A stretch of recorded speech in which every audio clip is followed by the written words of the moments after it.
नमस्कार शेतकरी मित्रांनो, जय हो शेतकरी मित्रांनो। आज आपण आहोत बिडकीन्या आठवडी बाजारामध्ये। आज आहे 14 जानेवारी 2026। आज आपण आहोत पांडुभाऊ सोबत, प्रसिद्ध व्यापारी आहेत। आज त्यांच्याकडून आपण जाणून घेणार आहोत कापूस बाजार भावाचे अपडेट।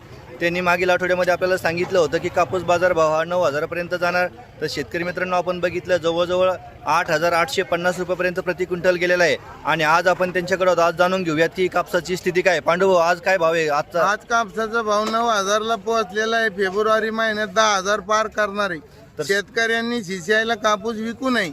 शेतकरी मित्रांनो, त्यांनी सांगितलंय आपल्याला की येणाऱ्या फेब्रुवारी महिन्यामध्ये जवळजवळ कापूस बाजार भाव येतो तो 10,000 रुपयापर्यंत प्रति क्विंटल जाणार आहे। शेतकरी मित्रांनो, मी पुढे व्हिडिओमध्ये आपल्या त्यांचा पांडुभाऊचा कॉन्टॅक्ट नंबर देखील देत आहे।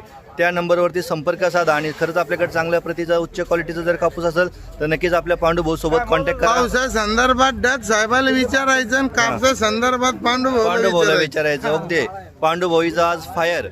शेतकरी मित्रांनो, नक्कीच पांडुभाऊशी कॉन्टॅक्ट करा आणि जर आपला कापूस असेल तर नक्की त्यांच्याशी घाला। पांडुभाऊ, तुरीचा काय भाव आहे एकंदरीत? तुरीचा भाव 7,072 7,200 म्हणजे 72 रुपये आज प्रति क्विंटल। आपण काय तुरीचा पण भाव एकंदरीत वाढतील का? तुरीचा भाव 750 वरती जाऊ शकत नाही। क्रॉप जास्त आहे तुरीचा। ओके, पांडुभाऊ आपल्याला जे काही ती काही कुठली भविष्यवाणी सांगत नाही मित्रांनो, त्यांच्या अनुभवावरून जो त्यांना अंदाज आलेला आहे तो अनुभव आपल्याला शेतकरी मित्रांना सांगत आहेत। बरोबर ना पांडुभाऊ? बरोबर। ओके, या ठिकाणी थांबूयात। धन्यवाद।